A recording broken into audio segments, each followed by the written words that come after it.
ജ്യോതിഷ ഹസ്തരേഖ സംബന്ധമായ ഈ എളിയ വീഡിയോയിലേക്ക് എല്ലാവർക്കും സ്വാഗതം. ഇന്ന് പറയാൻ പോകുന്നത് വർഷങ്ങളായിട്ടുള്ള എല്ലാവിധ സാമ്പത്തികമായ തടസ്സങ്ങളും സാമ്പത്തിക ദൃഷ്ടിദോഷങ്ങളും അതുപോലെ വർഷങ്ങളായിട്ടുള്ള എല്ലാവിധ തടസ്സങ്ങളും ഭഗവാൻ ഒരു വളരെ ചെറിയ സമയം കൊണ്ട്, ചിലപ്പോൾ നിമിഷങ്ങൾ മതി, ഭഗവാൻ മാറ്റിത്തരുന്ന കൃഷ്ണൻ്റെ അതീവ രഹസ്യമായ ദേവതാലയം എന്ന വിദ്യയാണ് പറഞ്ഞു കൊടുക്കുന്നത്. ഇത് വേറെ ആരും ഇതേ രീതിയിൽ നിങ്ങൾക്ക് പറഞ്ഞു തരത്തില്ല. എനിക്ക് കിട്ടിയ ആ ഒരു സൂക്ഷ്മ വിദ്യകളാണ് പറഞ്ഞു തരുന്നത്. ദേവതാലയം അത് മുഴുവൻ പറയുന്നുണ്ട്. അതിന് ഒരു പൂജയോ ഹോമോ ഒന്നും വേണ്ട.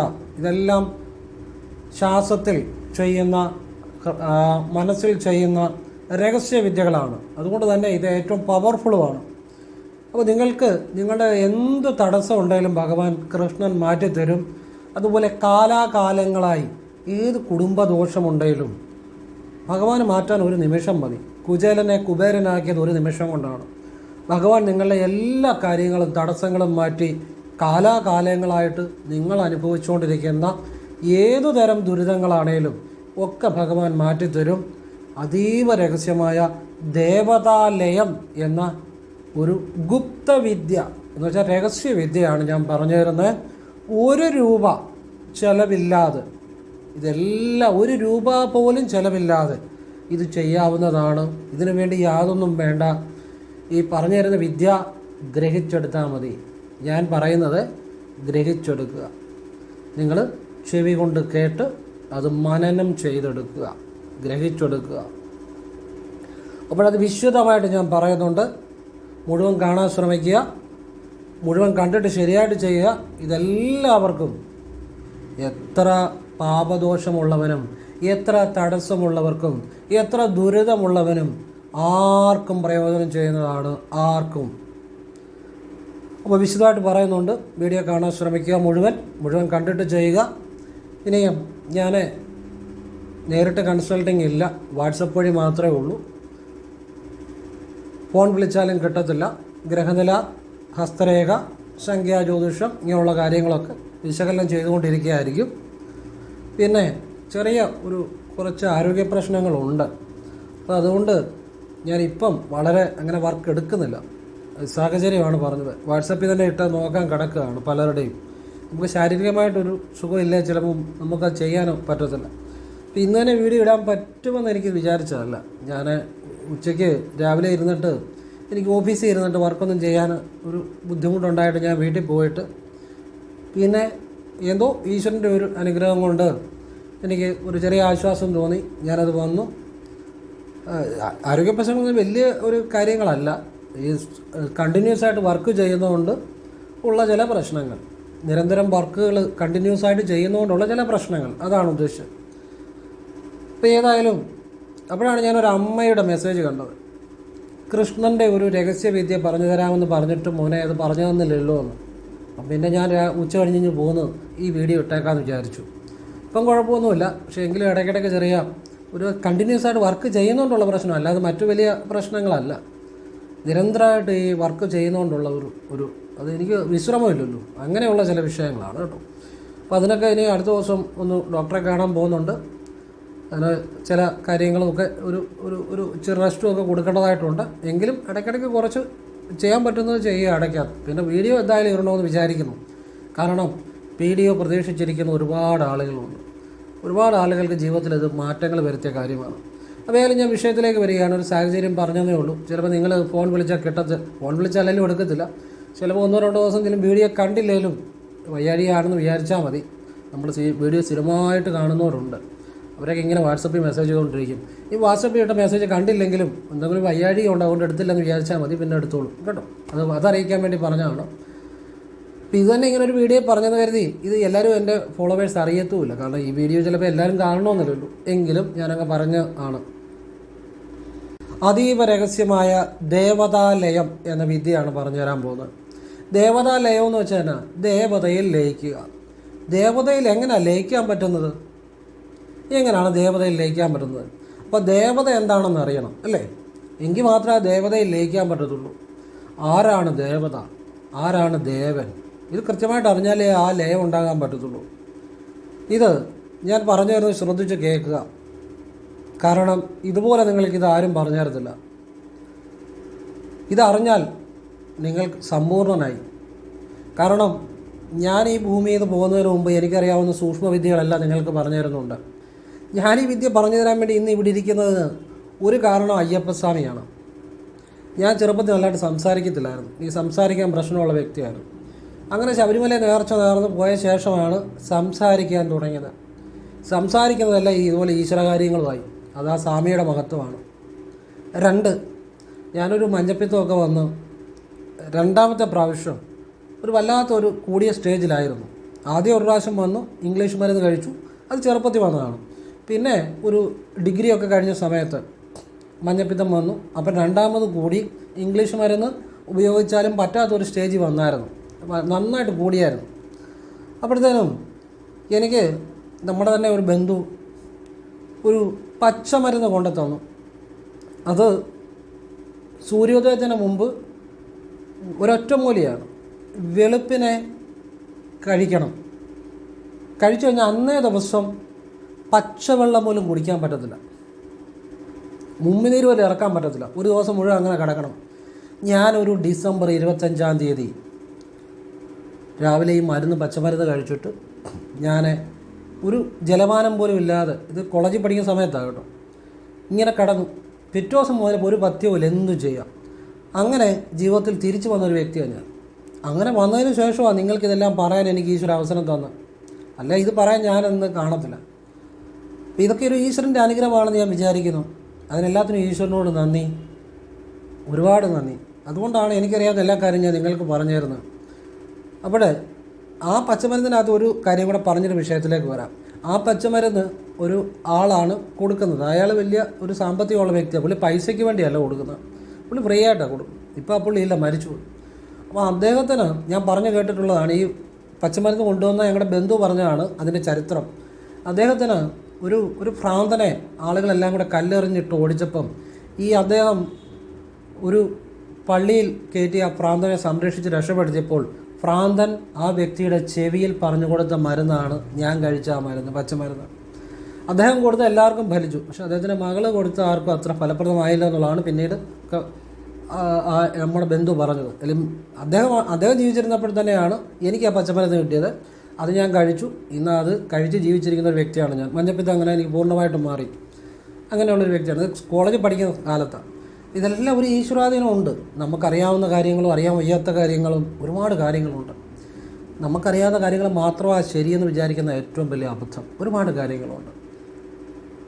അപ്പോൾ പറഞ്ഞതേ ഉള്ളൂ. അപ്പോൾ ഞാൻ നിങ്ങൾക്ക് ഓരോ കാര്യം പറഞ്ഞു തരുമ്പോഴും ആ ഈശ്വരൻ എനിക്ക് ഇന്ന് അങ്ങനെ ജീവിച്ചിരിക്കാൻ അവസരം നൽകിയതുകൊണ്ടാണ്. അതുകൊണ്ട് ഞാൻ ഈശ്വരനോട് നന്ദി പറയുന്നു. പിന്നെ നിങ്ങൾ ഈ പറഞ്ഞു തരുന്ന കാര്യങ്ങളൊക്കെ പ്രയോജനപ്പെടുത്തുക, ഇത്രയേ ഉള്ളൂ. അപ്പോഴേ ഈ വിദ്യ എന്ന് പറഞ്ഞാൽ നിങ്ങൾ കാലും കൈയും മുഖവും കഴുകിയിട്ടേ ഇത് ചെയ്യാവുള്ളൂ എപ്പോഴാണേലും. അതിനു മുമ്പ് ദേവത, ദേവൻ ഇതറിയണം. അതിനെക്കുറിച്ചൊന്ന് പറഞ്ഞുതരാം. ഇതറിഞ്ഞിട്ടേ നിങ്ങൾ ദേവത എന്ന് പറഞ്ഞാൽ, അല്ലെ ദേവൻ എന്ന് പറഞ്ഞാൽ, നമ്മളിപ്പോൾ അമ്പലത്തിൽ പോകുന്നുണ്ട് അല്ലേ. അമ്പലത്തിൽ പോയി കഴിഞ്ഞാൽ നമ്മളവിടെ ദേവൻ്റെ വിഗ്രഹമാണ് ദർശിക്കുന്നത്. ആ വിഗ്രഹത്തെ തൊഴുതിട്ടാണ് പോകുന്നത്. ആ ചൈതന്യം എന്നുള്ളത് നമുക്ക് നേരിട്ട് നഗ്നനേത്രങ്ങൾ കൊണ്ട് കാണാൻ പറ്റത്തില്ല. നമുക്ക് ആ വിഗ്രഹം കാണാൻ പറ്റത്തുള്ളൂ. അപ്പോൾ അവിടെയുള്ള ആ ചൈതന്യം അത് നമുക്ക് നഗ്നനേത്രങ്ങൾ കൊണ്ടൊരു വ്യക്തിക്ക് കാണാൻ പറ്റത്തില്ല. കാണാൻ പറ്റുമായിരുന്നു. ആർക്കൊക്കെയാണ്? ശങ്കരാചാര്യ സ്വാമികൾ, വില്വമംഗല സ്വാമികൾ, ഇങ്ങനെയുള്ള പുണ്യാത്മകൾക്ക് കാണാൻ പറ്റുമായിരുന്നു. അതെന്തുകൊണ്ടാണ് അവർക്ക് കാണാൻ പറ്റിയത്? സാധാരണ നമ്മളൊക്കെ ഒരു 2 ഡയമെൻഷനിൽ, നീളം, വീതി, ഉയരം, ഇങ്ങനെ 3 ഡയമെൻഷനിൽ ജീവിക്കുന്ന ആളാണ്. 2 ഡയമെൻഷൻ എന്ന് പറഞ്ഞാൽ ആ നീളം, വീതി, ഉയരം 3 ഇത് വരും. അങ്ങനെയാണ് നമ്മുടെ കാഴ്ചയും നമ്മുടെ ചിന്തയും എല്ലാം. അപ്പം ഈ ദേവതാ രൂപങ്ങൾ എന്ന് പറഞ്ഞാൽ ഊർജ്ജ രൂപങ്ങളാണ്. അതിനും അപ്പുറത്തുള്ള ഡയമെൻഷനിൽ മാത്രമേ ഉള്ളവർക്കേ കാണാൻ പറ്റത്തുള്ളൂ. ഈ ശങ്കരാചാര്യ സ്വാമികളാണേലും വില്വമംഗല സ്വാമിയാരാണേലും അവരൊക്കെ തപശക്തി കൊണ്ട് അവർ മറ്റൊരവസ്ഥയിൽ എത്തിച്ചേർന്ന ആളുകളാണ്. അവർക്ക് ഈ ദേവതാ ചൈതന്യങ്ങളെ കാണുവാനും അവരുമായി അനുഗ്രഹം തേടുവാനും ആശയങ്ങളെ കൈമാറുവാനും ഒക്കെയുള്ള സിദ്ധിവിശേഷങ്ങൾ ഉണ്ടായിരുന്നു. ഇതെല്ലാവർക്കും കിട്ടത്തില്ല. അപ്പോൾ അങ്ങനെ അവർക്ക് ആ ഈശ്വരനിൽ നിന്ന് തന്നെ കിട്ടിയ ആ അറിവുകൾ അനുസരിച്ചാണ് അവർ ഈ ക്ഷേത്രങ്ങൾ ചിട്ടപ്പെടുത്തിയിരിക്കുന്നതും പൂജാക്രമങ്ങൾ ചിട്ടപ്പെടുത്തിയിരിക്കുന്നതും മന്ത്രങ്ങളുമെല്ലാം ചിട്ടപ്പെടുത്തിയിരിക്കുന്നതും. അപ്പം അങ്ങനെയുള്ള ദേവത എന്ന് പറഞ്ഞാൽ അത് ചൈതന്യമാണ്, ഊർജമാണ് ദേവതകൾ. അത് നമ്മളത് രൂപം കൊടുത്ത് നമുക്കവരെ രൂപത്തിലും ആർക്ക് ദർശിക്കാം? ഈ പുണ്യപുരുഷന്മാർക്ക്. അതായത് ഒരു തപശക്തിയിലൂടെ ഈ മൂന്നാം കണ്ണ് ആക്റ്റീവായ അല്ലെങ്കിൽ ആജ്ഞാചക്രം ആക്റ്റീവായ അങ്ങനെയുള്ള മഹാസിദ്ധന്മാർക്കും പുണ്യപുരുഷന്മാർക്കും ദേവതയെ പൂർണ്ണ രൂപത്തിൽ ദർശിക്കാൻ പറ്റും. പക്ഷെ നമുക്കത് പറ്റത്തില്ല. അപ്പം നമ്മൾക്ക് ദേവതയുമായി ലയിക്കാനുള്ള ചില രഹസ്യവിദ്യകളുണ്ട്. അതിന് ദേവതയെ ഊർജ്ജ രൂപത്തിൽ ധ്യാനിക്കുക എന്നുള്ളതാണ്. ആ ദേവതയുടെ അനുഭവം ഉണ്ടാകും ഊർജ്ജ രൂപത്തിൽ. ഊർജ്ജം എന്ന് വെച്ചാൽ ഒരു പ്രകാശ രൂപത്തിൽ ധ്യാനിച്ചാൽ മതി. അപ്പം നമ്മൾ ഇതൊക്കെ വളരെ നിഗൂഢമായ വിദ്യകളാണ് കേട്ടോ, വളരെ സൂക്ഷ്മമായ വിദ്യകളാണ്. ദേവത നമ്മുടെ കൂടെ നിൽക്കും, ഏത് ദേവതയാണേലും ഊർജ്ജ രൂപത്തിൽ ധ്യാനിച്ചാൽ. കാരണം അവൾ എവിടെ ധ്യാനിക്കണം? നമ്മുടെ ഹൃദയത്തിൽ ധ്യാനിക്കണം. എന്തുകൊണ്ടാണ് ഹൃദയത്തിൽ ധ്യാനിക്കുന്നത്? ഹൃദയത്തിലാണ് അനാഹത ചക്രം ഇരിക്കുന്നത്. അവിടെയാണ് സദാശിവൻ കുടികൊള്ളുന്നത്.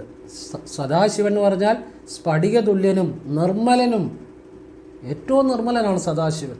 അപ്പോൾ ഏറ്റവും നിർമ്മലമായ ഒരു സത്യസന്ധമായ ഒരു ശുദ്ധമായ അവസ്ഥയാണ് ഹൃദയം എന്ന് പറയുന്നത്. ഹൃദയത്തിൽ ഉണ്ടാകുന്ന ആ വികാരം, ആ ഹൃദയം കൊണ്ട് ചിന്തിക്കുന്നത് പരിശുദ്ധിയുടെ ഒരു പ്രതീകം കൊണ്ടാണ്. അപ്പോൾ ആ ഹൃദയത്തിൽ വേണം ഊർജ്ജ രൂപത്തിൽ നമ്മൾ ദേവനെ അല്ലെ ദേവിയെ ധ്യാനിക്കാൻ. ഊർജ്ജ രൂപം എന്ന് പറയുമ്പോൾ അത് നിർഗുണ പരബ്രഹ്മ ധ്യാനവും കൂടാണ്. രൂപമില്ലാതെ പ്രകാശമായിട്ട് നമ്മൾ ധ്യാനിക്കണം. കൃഷ്ണനെ ആണേലും ഞാനിപ്പം കൃഷ്ണൻ്റെ വിദ്യ പറഞ്ഞു തരുന്നത്. അപ്പം അത് ഹൃദയത്തിൽ ധ്യാനിക്കണം. ഹൃദയത്തിന് ഒരുപാട് പ്രത്യേകതകളുണ്ട് കേട്ടോ. ഈ രഹസ്യമായ സൂക്ഷ്മമായ പല വിദ്യകളും ഹൃദയത്തിലാണ് പ്രാണൻ കുടികൊള്ളുന്നത്. ഈ പ്രാണനിൽ നിന്നും ഒരുപാട് വിദ്യകളുണ്ട് കേട്ടോ. പ്രാണനിൽ നിന്നും ഈ ഉൾഗതി പ്രാണായാമം എന്ന് പറഞ്ഞാൽ പ്രാണായാമമുണ്ട്.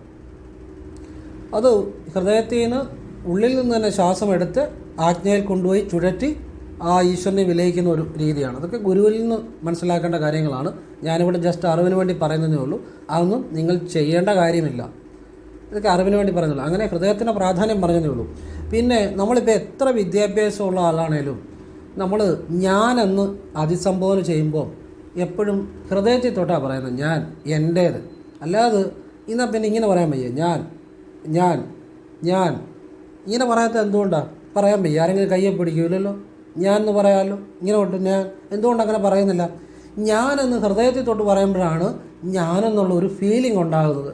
ശരിക്കും ഞാനെന്നുള്ളൊരു ബോധം, ഞാൻ എന്നെ അനുഭവിക്കുന്നത്, ആ ഫീലിംഗ് ഉണ്ടാകുന്ന ഹൃദയത്തിൽ തൊട്ട് പറയുമ്പോഴാണ്. അങ്ങനെ ഹൃദയം കൊണ്ട് ഒരുപാട് പ്രാധാന്യമുണ്ട്. ഹൃദയം കൊണ്ട് പല വിദ്യകളുമുണ്ട്.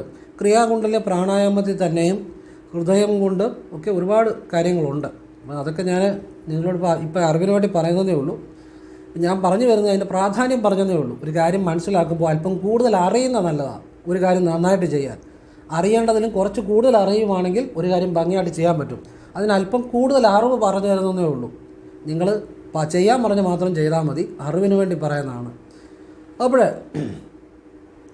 ഇങ്ങനെ ഹൃദയത്തിൽ നമ്മൾ കയ്യും കാലും മുഖം കഴുകി കൃഷ്ണൻ്റെ ഫോട്ടോയുടെ മുന്നിലോ, അല്ലെങ്കിൽ പശുവിൻ്റെ കൂടെ നിൽക്കുന്ന കൃഷ്ണനാണെങ്കിൽ നല്ലത്, കൃഷ്ണൻ്റെ ഫോട്ടോയുടെ മുന്നിലോ, അല്ലെങ്കിൽ കൃഷ്ണൻ്റെ ഒരു നീല നിറത്തിലുള്ള ഒരു ക്ലേ കൊണ്ടുണ്ടാക്കിയ പ്ലാസ്റ്റർ ഓഫ് പാരീസ് ഉണ്ടാക്കിയ വിഗ്രഹത്തിൻ്റെ മുന്നിലോ, ലോഹ വിഗ്രഹം വേണ്ട കേട്ടോ.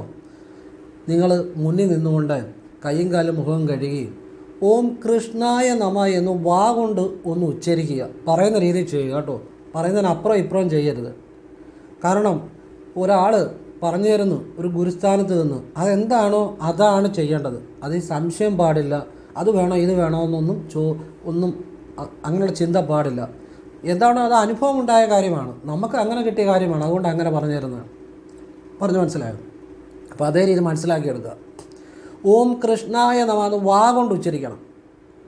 വാ കൊണ്ട് ഉച്ചരിച്ച് കഴിഞ്ഞ് കണ്ണടയ്ക്കുക. കണ്ണടച്ച് നിങ്ങൾ ആ ഹൃദയത്തിലൊരു വെള്ളപ്രകാശം ധ്യാനിക്കുക. ആ പ്രകാശം നിങ്ങൾ ജപിച്ച ആ കൃഷ്ണനാണെന്ന് സങ്കല്പിക്കുക. ആ പ്രകാശത്തിൽ ലയിച്ച് ഒരു മിനിറ്റ് ഇരുന്നാൽ മതി, കൂടുതലൊന്നും സമയം ഇരിക്കേണ്ട. ലയിച്ചിരിക്കുക. എന്നിട്ട് കണ്ണു തുറക്കുക, ഭഗവാനെ എന്നൊന്ന് വിളിക്കുക, മതി. ഇത് രാവിലെ സന്ധ്യയ്ക്കും ചെയ്യുക, എന്നും ആവർത്തിക്കുക. ആ ദേവതയുമായി ലയമുണ്ടാകും. മന്ത്രോ വേറൊന്നും വേണ്ട, പൂജയോ ഹോമോ ഒന്നും വേണ്ട ഇവിടെ. ഇത് രഹസ്യമായ വിദ്യകളാണ്, ശാസ്ത്രവിദ്യകളാണ്. ഇവിടെ ശാസ്ത്രത്തെ നിങ്ങളൊന്നും ചെയ്യാൻ പോകണ്ട. ശ്വാസം എടുക്കുകയും വിടുകയും സാധാരണ പോലെ ചെയ്യാം. ഹൃദയത്തിലുള്ള ഒരു വിദ്യയാണ്.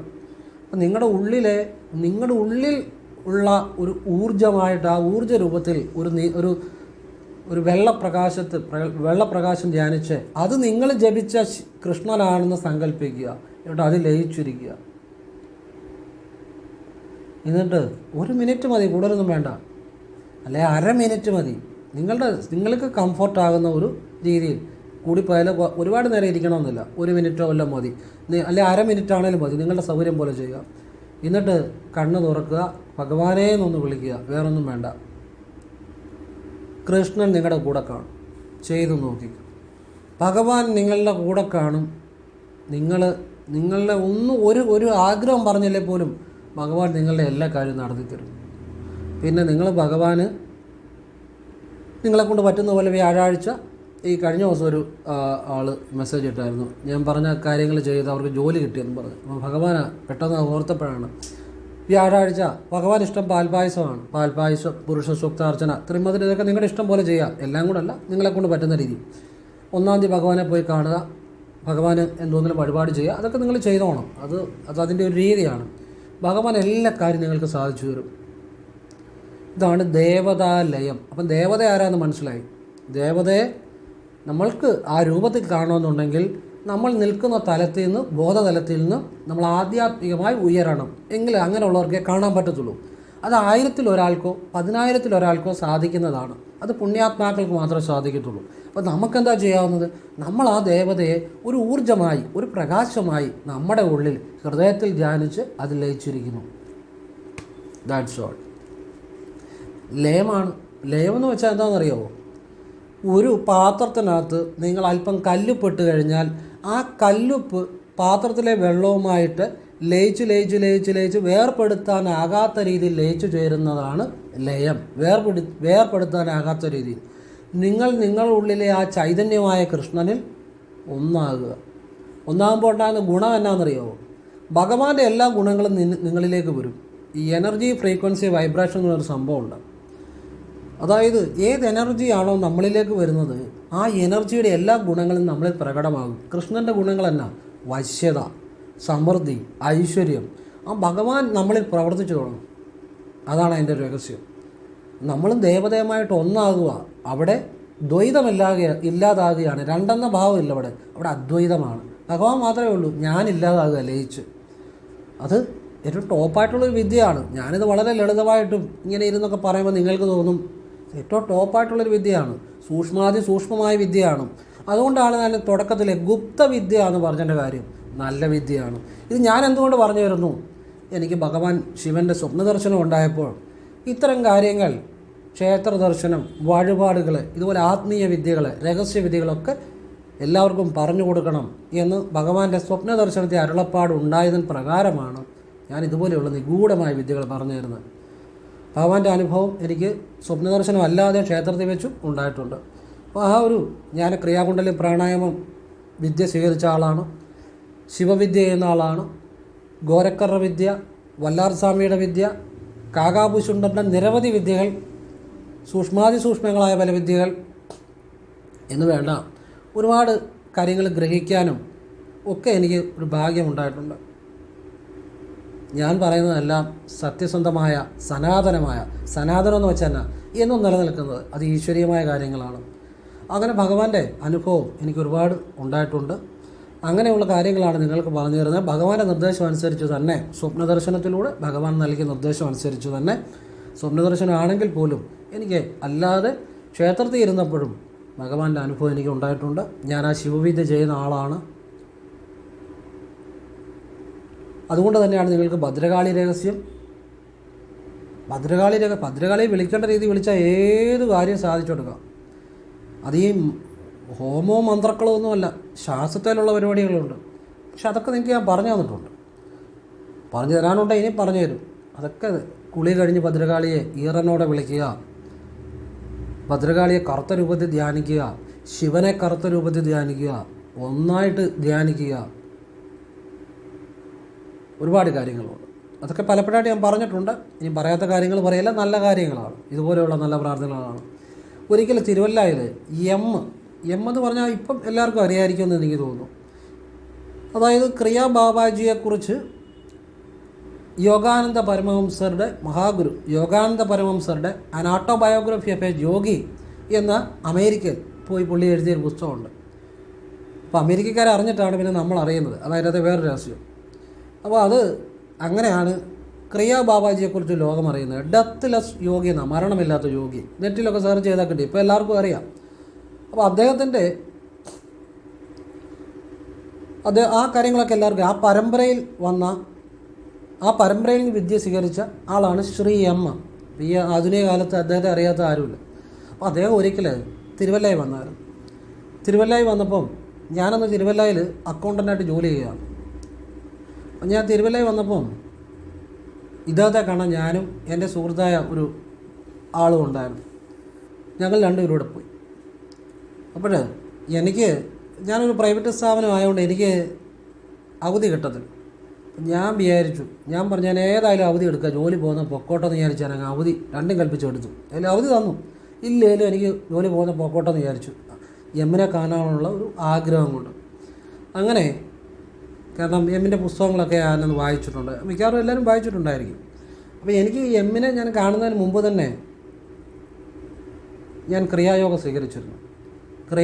ക്രിയായോഗ ഗുരുവിൽ നിന്ന് വിദ്യാമണ്ഡലം ഞാൻ സ്വീകരിച്ചിരുന്നു. അങ്ങനെ എനിക്ക് ആ സ്വീകരിക്കുന്ന സമയത്ത് എനിക്ക് ബാബാജിയുടെ ചില അനുഭവങ്ങളും ഒക്കെ ഉണ്ടായിട്ടുണ്ട്.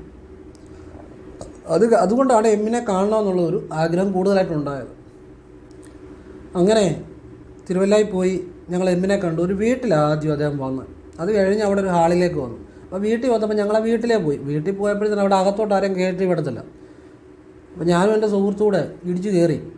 കാരണം നമുക്ക് അദ്ദേഹത്തോടുള്ള ആ ഒരു സ്നേഹം, ആദരവ്, ഞങ്ങൾ ഇടിച്ചകത്ത് കയറി കഴിഞ്ഞപ്പോൾ ഞങ്ങളെല്ലാം ഇങ്ങനെ ഇരിക്കും. ഒരുപാട് ആളുകളുണ്ട് അകത്ത്.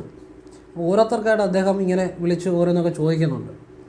അപ്പോൾ എനിക്ക് മുമ്പ് എൻ്റെ സുഹൃത്തിനെ വിളിച്ചു. അദ്ദേഹം വന്നിട്ടൊരു പഴമൊക്കെ കൊടുക്കും, പ്രാർത്ഥിച്ചിട്ടൊക്കെ. അദ്ദേഹത്തിൻ്റെ കാലത്തോട്ട് വന്നിക്കും.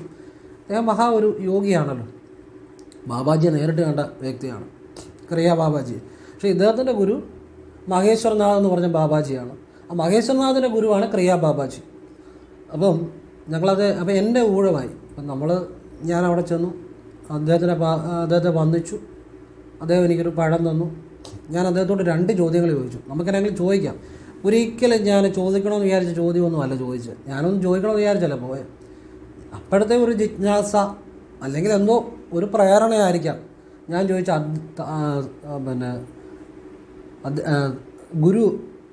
അദ്ദേഹത്തിൻ്റെ ഗുരു ഇപ്പോൾ എവിടെയാണെന്ന് ചോദിച്ചു. അതായത് എമ്മിൻ്റെ ഗുരു ഇപ്പോൾ എവിടെയാണ്? മഹേശ്വർനാഥ് ബാബാജിയുടെ ഗുരുവാണ് ക്രിയാ ബാബാജി. എമ്മിന് വിദ്യ കൊടുത്തത് മഹേശ്വർനാഥ് ബാബാജിയാണ്.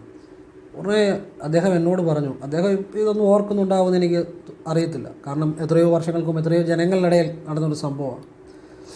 അപ്പോഴത്തേനും അദ്ദേഹം എന്നെ ഇങ്ങനെ ഹൃദയം കാണിച്ചിട്ട് പറഞ്ഞു, ഇവിടെ ഇരിപ്പുണ്ടെന്ന് പറഞ്ഞു, ഇനിയും ചോദിക്കരുതെന്ന് പറഞ്ഞു അതേക്കുറിച്ച്. ഈ ഹൃദയത്തിൻ്റെ കാര്യം ഓർത്തപ്പോൾ ഞാൻ ഓർത്ത ഒരു അനുഭവമാണ്. ഇപ്പം ഞാൻ നിങ്ങൾക്ക് പറഞ്ഞു തന്നത് ഹൃദയത്തിലുള്ള കൃഷ്ണവിദ്യ. അത് ഓർത്തപ്പോൾ ആ ഒരു അനുഭവം അങ്ങ് പറഞ്ഞതേ ഉള്ളൂ. ഇവിടെ ഇരിപ്പുണ്ടെന്ന് പറഞ്ഞു, ഹൃദയം കാണിച്ചിട്ട്. ഇനി അതേക്കുറിച്ച് ചോദിക്കരുതെന്ന് പറഞ്ഞു. അപ്പം ഞാൻ പിന്നൊന്നും മിണ്ടിയില്ല. അപ്പം പിന്നെ രണ്ടാമത് ഞാനൊരു കാര്യം കൂടെ ചോദിച്ചു. ഒരിക്കലും ചോദിക്കണമെന്ന് വിചാരിച്ച കാര്യമല്ല, നാക്കിലന്ന് അങ്ങ് വന്നു പോയതാണ്. എനിക്ക് ബാബാജിയുടെ മന്ത്രം തരാമെന്ന് ചോദിച്ചു. ആരുടെയാ? ബാബാജിയുടെ മന്ത്രം. പുള്ളി എന്നോട് ചോദിച്ച ചോദ്യം അത് വേണമെന്ന് ചോദിച്ചു.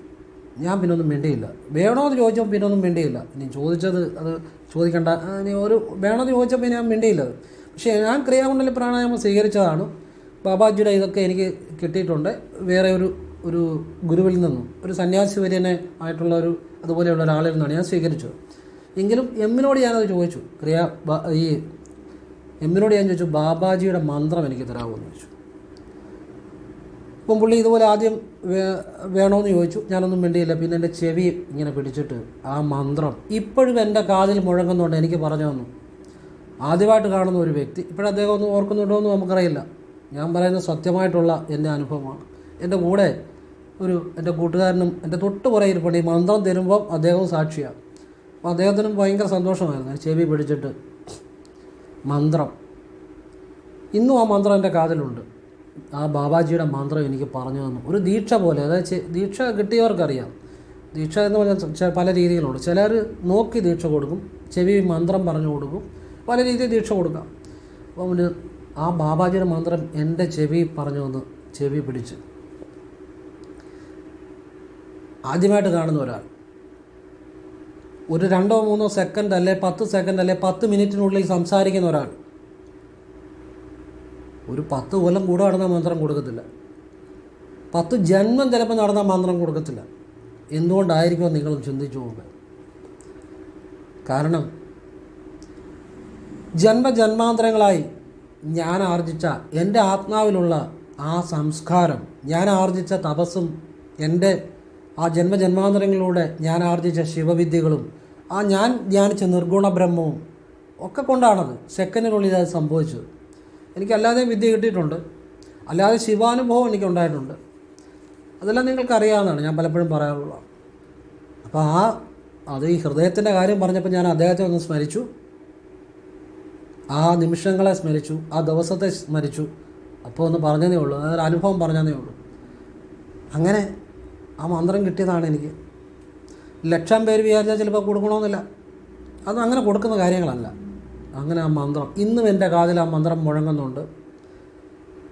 ഞാൻ ക്രിയാകുണ്ടലി പ്രാണായാമം അല്ലാതെ വേറൊരു സന്യാസി വര്യന് ആയിട്ടുള്ള അതുപോലെ ജീവിക്കുന്ന ഒരാളിൽ നിന്ന് സ്വീകരിച്ചിട്ടുള്ളതാണ് അതിനു മുമ്പ്. അതൊക്കെ ഞാൻ ചെയ്തിട്ടുള്ള കാര്യങ്ങളാണ്. എങ്കിലും ഇദ്ദേഹത്തിൽ നിന്ന് എനിക്ക് അതൊരു വലിയ അനുഗ്രഹമായിട്ട് ഞാൻ കാണുന്നു. കാരണം എല്ലാ ഉപാസകന്മാരും അല്ലെ എല്ലാ അവധൂതന്മാരും അവരുടെ തലത്തിൽ പരിപൂർണന്മാരാണ്. അദ്ദേഹത്തെ ഒരു വലിയ കാര്യമായിട്ട് ഞാനത് കാണുന്നു. അങ്ങനെ ഇതൊക്കെ ഒരു ഈശ്വരാധീനമാണ്. ഇതൊന്നും നമുക്ക് പിടിച്ചു മേടിക്കാവുന്ന കാര്യമോ അങ്ങനെ കൊടുക്കുന്ന കാര്യങ്ങളോ ഒന്നുമല്ല. പിന്നെ സന്തോഷം എന്ന് വെച്ചാൽ എന്നാണെന്നറിയാമോ? സന്തോഷം, യഥാർത്ഥ സന്തോഷം പലരും ധരിച്ചു വച്ചിരിക്കുന്നത് നമ്മളെപ്പോഴും നമുക്ക് ആഘോഷങ്ങൾ ഇഷ്ടമാണ്. ഒരാഘോഷം കഴിഞ്ഞാൽ മറ്റൊരു ആഘോഷം, ഇതിൻ്റെ പുറകെ അങ്ങ് പോവുക. ഈ ക്രിയേറ്റ് ചെയ്യുന്നതാണ് സന്തോഷമെന്നാണ് പലരും ധരിച്ചു വച്ചിരിക്കുന്നത്. നമ്മളിവിടെ മനസ്സിലാക്കി വെച്ചിരിക്കുന്ന പലതും ശരിയായിട്ടുള്ള കാര്യങ്ങളല്ല. ഈ ഭൂമിയിൽ നമ്മളിവിടെ വന്നിട്ട് നമ്മൾ കണ്ടിരിക്കുന്നോ ശരിയായിട്ടുള്ള പല കാര്യങ്ങളുമല്ല. സന്തോഷമെന്ന് പറഞ്ഞാൽ ക്രിയേറ്റ് ചെയ്യേണ്ട ഒന്നാണ്. ഒരു പാട്ട് പാടുമ്പോൾ സന്തോഷം കിട്ടുന്നു, ഒരു ഡാൻസ് കളിക്കുമ്പോൾ സന്തോഷം കിട്ടുന്നു, ഒരു തമാശ പറയുമ്പോൾ സന്തോഷം കിട്ടുന്നു, ഒരു നല്ല യാത്ര ചെയ്യുമ്പോൾ സന്തോഷം കിട്ടുന്നു. ഈ കിട്ടുന്ന സന്തോഷമൊക്കെ അത് കഴിയുമ്പം ആ സന്തോഷമൊക്കെ അല്പനേരം കഴിയുമ്പോൾ അങ്ങ് ഇല്ലാതാവുക. അതെന്തുകൊണ്ടാണ് നിങ്ങൾ ചിന്തിച്ചിട്ടുണ്ടോ? അത് യഥാർത്ഥ സന്തോഷം അല്ലാത്തതുകൊണ്ടാണ്. യഥാർത്ഥ സന്തോഷം എന്ന് പറഞ്ഞാൽ പൊട്ടിച്ചിരിക്കുകയല്ല. യഥാർത്ഥ സന്തോഷം എന്ന് വെച്ചാൽ ഒരു പ്രവൃത്തി ചെയ്ത് അല്ലെ ഒന്ന് ക്രിയേറ്റ് ചെയ്ത് എടുക്കേണ്ട സന്തോഷമല്ല. ഒരു ഡാൻസ് ചെയ്തോ അല്ലെ ഒരു പാട്ട് പാടിയോ അല്ലെ തമാശ പറഞ്ഞോ അല്ലെ പൊട്ടിച്ചിരിച്ചോ ഒന്നുമല്ല. യഥാർത്ഥ സന്തോഷം എന്ന് വെച്ചാൽ നമ്മുടെ ഉള്ളിലുള്ള ഈശ്വരബോധത്തിൽ ലയിച്ചിരിക്കുമ്പോൾ നമ്മളെന്നുള്ള ചിന്തയില്ലാതെ ഒരവസ്ഥയെത്തും. ആ അവസ്ഥയിൽ ചോദ്യവുമില്ല, ഉത്തരവുമില്ല, ഞാനുമില്ല, എൻ്റേതുമില്ല, അകവുമില്ല, പുറവുമില്ല, സമയവുമില്ല, കാലവുമില്ല, സമയം പോലും മറന്നിരിക്കുന്ന ഒരവസ്ഥ.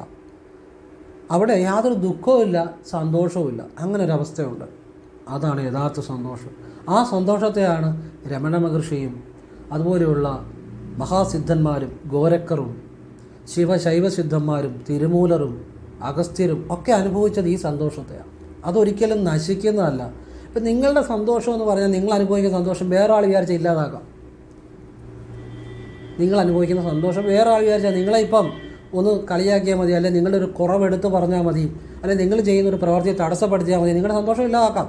പക്ഷെ ഞാനീ പറഞ്ഞ സന്തോഷം ഒരുത്തം വിചാരിച്ചാൽ ഇല്ലാതാക്കാൻ പറ്റത്തില്ല, ഉള്ളിൽ നിന്നുള്ളതാണ്. ആ സന്തോഷമാണ് ശരിയായ ശുദ്ധമായ ബോധം. അതാണ് ശിവബോധം, അതാണ് ശിവൻ. ശിവൻ എന്നാണ് ഞാൻ പറയുന്നത്, നിങ്ങൾക്ക് ഇഷ്ടമുള്ള പേര് നിങ്ങൾക്ക് പറയാം. അങ്ങനെയുള്ള കാര്യങ്ങളെക്കുറിച്ചാണ് ഞാൻ സംസാരിക്കുന്നത്. അതാണ് ശരിക്കും ആനന്ദം. ആ ആനന്ദം അനുഭവിച്ചാൽ അതിനപ്പുറത്തൊന്നുമില്ല. In spite of nothing in the world, the extreme, the സെനത്തായിട്ടുള്ള ദ അൾട്ടിമേറ്റ് കോൺഷ്യസ്നസ് ആണ്. ദ അൾട്ടിമേറ്റായിട്ടുള്ള ഒരു നിർവൃതിയാണ്. നമ്മുടെ ഉള്ളിലുള്ള ആ ഈശ്വരബോധത്തിൽ ലയിച്ചിരിക്കുക. അങ്ങനെ ലയിച്ചിരിക്കാൻ സാധിച്ചാൽ, ആ ലയം കിട്ടിയാൽ, നിങ്ങൾ ആ ശുദ്ധബോധത്തെ അറിഞ്ഞാൽ, ശിവനെ അറിഞ്ഞാൽ, നിങ്ങളുടെ സന്തോഷത്തിന് വേറൊരാൾക്കും തടസ്സപ്പെടുത്തുവാനോ കുറവ് വരുത്തുവാനോ സാധിക്കില്ല. അത് നിത്യമായ, സത്യമായ, സനാതനമായ സന്തോഷമാണ്. ആ ഒരു ബോധത്തെ, ശുദ്ധബോധത്തെ ഞാൻ ശിവൻ എന്ന് വിളിക്കുന്നു. ഇത് അൾട്ടിമേറ്റായിട്ടുള്ള, അതാണ് വേണ്ടത്. അതിനുവേണ്ടിയാണ് ശരിക്കും പറഞ്ഞാൽ ജനിക്കുന്നത്. ജനിച്ചു കഴിയുമ്പോൾ പിന്നെ പല കാര്യങ്ങളുടെ പുറകെ അങ്ങ് പോയി, അതാ സത്യം, അതാണെന്ന് പറഞ്ഞാൽ അതിൻ്റെയൊക്കെ പുറകെ പോയി അങ്ങനെ അങ്ങ് പോകുന്നതേ ഉള്ളൂ. ഇങ്ങനെയുള്ള കാര്യത്തെ അറിയാൻ വേണ്ടിയാണ് സോൾ പർപ്പസ്. നമ്മൾ ജനിക്കുന്നതിന് വേണ്ടി തന്നെയാണ്. എന്ത് ചെയ്യാം, ഏതായാലും നമ്മൾ പലതും മനസ്സിലാക്കി വെച്ചിരിക്കുന്നത് നമുക്ക് വേണ്ടാത്ത രീതിയിലാണ്. പല കാര്യങ്ങളും സന്തോഷങ്ങൾ ക്രിയേറ്റ് ചെയ്യണം എന്നുമെന്ന് സന്തോഷങ്ങളുടെ പുറകെ നടക്കണം എന്നൊക്കെയാണ്. സന്തോഷത്തിന് വേണ്ടി ജീവിക്കണം, മറ്റുള്ളവരെ സന്തോഷിപ്പിക്കണം, മറ്റുള്ളവരെ സന്തോഷമാകുന്ന കാര്യം ചെയ്യണം. ഈ സന്തോഷങ്ങൾ, ഒരു സന്തോഷം തീരുമ്പോൾ അടുത്ത സന്തോഷത്തിന് വേണ്ട കാര്യങ്ങൾ ഉണ്ടാക്കണം. ഒരു ബർത്ത്ഡേ കഴിഞ്ഞാണെങ്കിൽ അടുത്ത വേറെ ഏതെങ്കിലും ഒരു വിശേഷ ദിവസം സന്തോഷിക്കാൻ വേണ്ടി പൈസ ചിലവഴിച്ച്, അല്ല ആ സന്തോഷം തീർന്നു കഴിയുമ്പോൾ അടുത്ത സന്തോഷം ഉണ്ടാക്കുകയാണ്. അതൊക്കെ കുറച്ച് കഴിയുമ്പോൾ ഇല്ലാതാകും എന്നുള്ളതാണ്. ഇനി വേറൊരു രീതിയിൽ ഈ ശുദ്ധബോധം ഉണ്ടാകാം. നിങ്ങൾ ഒരു സന്തോഷമായിട്ട് ഒരാൾക്കൊരു ദാനം ചെയ്ത് നോക്കിക്കേ, ഈ ശുദ്ധമായ സന്തോഷം ഉള്ളിലുണ്ടാകും. ആ സന്തോഷം ആര് വിചാരിച്ചാൽ നശിപ്പിക്കാൻ പറ്റത്തില്ല. ഒരു മനുഷ്യന്, ഒരു വയ്യാത്ത ഒരു മനുഷ്യന് സത്യസന്ധമായി നിങ്ങളെ കൊണ്ട് പറ്റുന്ന ഒരു ദാനം ചെയ്ത് നോക്കി, ആ ശുദ്ധമായ സന്തോഷം ഉള്ളിലുണ്ടാകും. അത് ഒരിക്കലും വേറെ രീതി ഉണ്ടാക്കാൻ പറ്റത്തില്ല. അത് ഈശ്വരനാണ്. അപ്പം ജപം, ദാനം, തപസ്, ലയം, ഇതിൽ കൂടിയൊക്കെ വരുന്നതാണ് യഥാർത്ഥ ഈശ്വരബോധം. ഇതാർക്കും പഠിപ്പിച്ചു കൊടുക്കാനോ ആർക്കും കൊടുക്കാനോ പറ്റുന്നില്ല. സ്വയം ഉള്ളിൽ മനസ്സിലാക്കി അത് ആർജിച്ചെടുക്കേണ്ടതാണ്. പറഞ്ഞു കൊടുക്കാം, പഠിപ്പിച്ചു കൊടുക്കാൻ പറ്റത്തില്ല. അത് അവനവൻ അഭ്യാസത്തിലൂടെ അല്ലെങ്കിൽ അവനവൻ നിരന്തരം ചെയ്യുന്ന കർമ്മങ്ങളിലൂടെ നേടിയെടുക്കേണ്ടതാണ്. ഇതുപോലെ തന്നെ നമ്മളിപ്പോൾ ഒരാൾക്കൊരു സത്യസന്ധമായിട്ടൊരു കാര്യം ചെയ്തു കൊടുക്കുന്നു, നമുക്ക് സന്തോഷം ആ വരുന്നത് കറക്റ്റ് ഉള്ളിൽ ശുദ്ധമായ സന്തോഷമാണ്. സത്യസന്ധമായിട്ട് ചെയ്തു കൊടുക്കുമ്പോൾ, സത്യസന്ധമായി ചിരിക്കുമ്പോൾ, സത്യസന്ധമായി കരയുമ്പോൾ, ആ സത്യമായിട്ട് ഏത് കാര്യം ചെയ്യുമ്പോഴും ഉള്ളിൽ ആ ശുദ്ധബോധം ഉണ്ടാവും. അത് ഈശ്വരനാണ്, അത് ശിവനാണ്. സത്യബോധമാണ് ശിവൻ. അതിനെ നിലനിർത്താൻ പറ്റിയാൽ, എന്ന് വെച്ചാൽ നിങ്ങൾ ചെയ്യുന്ന പ്രവർത്തികളിൽ നന്മകൾ തുടർച്ചയായിട്ട് ചെയ്യാൻ പറ്റിയാൽ, ഫലം പ്രതീക്ഷിക്കാതെ ചെയ്യാൻ പറ്റിയാൽ, നിങ്ങൾ ശിവനിലാണ്. അവിടെ മന്ത്രവും വേണ്ട, പൂജയും വേണ്ട, പുഷ്പവും ഇടേണ്ട, ശിവനിലാണ് നിങ്ങൾ, ശിവബോധത്തിലാണ്. ഇതൊക്കെ ഭഗവാന്റെ ഒരു അനുഗ്രഹത്തോടു കൂടി പറഞ്ഞു തരുന്ന കാര്യങ്ങളാണ്. ഇത്തരം കാര്യങ്ങൾ പറയാൻ ഞാൻ ആഗ്രഹിച്ച് അതാണെന്ന് ഞാൻ പറയുന്നില്ല. ഭഗവാന്റെയും കൂടെ ഒരു പ്രേരണ ഉള്ളതുകൊണ്ടും ഒക്കെയാണിത് പറഞ്ഞു തരുന്നത്. ഭഗവാനെ നിങ്ങൾ അറിയുന്ന നിമിഷങ്ങളാണിത്. നിങ്ങളൊന്ന് അനുഭവിച്ച് നോക്കി. ഈ പറഞ്ഞ കാര്യങ്ങൾ നിങ്ങളൊക്കെ ചെയ്യാൻ ശ്രമിച്ചു നോക്കി, നിങ്ങളുടെ ഉള്ളിൽ ആ സന്തോഷം നിങ്ങൾക്ക് അനുഭവിക്കാൻ പറ്റും. അല്ലാതെ ഉണ്ടാക്കിയെടുക്കുന്ന സന്തോഷങ്ങളുടെ പുറകെ നടക്കാതിരിക്കുക. നിങ്ങൾ നിങ്ങളുടെ അച്ഛനോട്, നിങ്ങളുടെ അമ്മയോട് സത്യസന്ധമായിട്ട് അവർക്ക് വേണ്ട കാര്യങ്ങൾ ചെയ്യുക. നിങ്ങളുടെ സഹോദരനോട്, നിങ്ങൾക്ക് ചുറ്റുമുള്ളവരോട്, നിങ്ങളോട് സത്യസന്ധമായിട്ട് ഓരോ കാര്യം ചെയ്യുക. ഒന്നും വേണ്ട, ഒരു പാത്രം കഴുകിയാൽ പോലും അത് വളരെ സന്തോഷത്തോടെ, അത് ഏറ്റവും നന്മ, അതായത് ഞാൻ കഴിക്കുന്ന പാത്രമാണ്, അത് ഏറ്റവും വൃത്തിയായിട്ട് കഴുകണം. അതൊരു സത്യമായിട്ടുള്ളൊരു കാര്യമാണ്. അത് ഏറ്റവും വൃത്തിയായിട്ട് കഴുകണം. അങ്ങനെ സത്യസന്ധമായിട്ട് ഒരു ചെറിയ പ്രവൃത്തിയാണെങ്കിലും ചെയ്തു നോക്കി, ഉള്ളിൽ ആ ഒരു സത്യബോധം ഉണ്ടായി വരും. അത് തന്നെയാണ് ശിവൻ, വേറൊന്നുമല്ല. അപ്പോൾ എല്ലാവരും ഈശ്വരൻ അനുഗ്രഹിക്കട്ടെ. ഇത്രയും പറഞ്ഞത് എല്ലാം ഒരു ഭഗവാനിൽ തന്നെ സമർപ്പിക്കുന്നു. ഓം ശിവായ നമ യന വശിമ മവയന ശിയന മവ വശിമയന. ഓം ശിവായ നമ യന വശിമ മവയന ശിയന മവ വശിമയന. ഓം തത് സത്. എല്ലാവരെയും ഈശ്വരൻ അനുഗ്രഹിക്കട്ടെ. എല്ലാവരിലും ഈശ്വരനുണ്ട്. അത് നമ്മൾ കണ്ടെത്തിയാൽ മാത്രം മതി. നമ്മൾ ആ ബോധത്തിലായാൽ മാത്രം മതി. എല്ലാ ആത്മാക്കളുടെയും സോൾ പർപ്പസ് ഈശ്വരനെ അറിയാൻ തന്നെയാണ്. ശരിയായിട്ടുള്ള ഈശ്വരബോധം ഉണ്ടായാൽ ഒരുപാട് ഗുണങ്ങളുണ്ട്. തെറ്റ് ചെയ്യത്തില്ല. 1. 2, എപ്പോഴും സന്തോഷമായിട്ടിരിക്കും. 3, ആര് വിചാരിച്ചാലും നിങ്ങളെ താർക്കാൻ പറ്റത്തില്ല. 4, നിങ്ങൾ ആ ഈശ്വരനെ തന്നെ സ്വയം അറിയും. അവിടെ ചോദ്യമില്ല, ഉത്തരവുമില്ല. നിങ്ങൾ സ്വയം അനുഭവിക്കുകയാണ് ഈശ്വരനെ. അങ്ങനെയുള്ള സത്യസന്ധമായ സനാതനമായ വിദ്യകളാണ് ഞാൻ പറഞ്ഞു തരുന്നത്. ഗുരു ഞാനല്ല, പരമശിവനാണ്. ഭഗവാനിൽ നിന്ന് തന്നെ കിട്ടുന്ന കാര്യങ്ങളെ പറഞ്ഞു തരുന്നത്. ഗുരു ഞാനല്ല, എന്നെ കണ്ടാൽ മിണ്ടിയില്ലേ പോലും എനിക്കൊരു കുഴപ്പമില്ല, സന്തോഷമുള്ളൂ. ഗുരു പരമശിവനാണ്. ഭഗവാനെ നിങ്ങൾ സ്മരിക്കുക, ഭഗവാന്റെ കൃപയെന്ന് വിചാരിക്കുക, ഭഗവാനോട് നന്ദി പറയുക. ഞാനും ഭഗവാന്റെ പാദത്തിൽ തന്നെ സമർപ്പിക്കുന്നു. ശിവോഹം.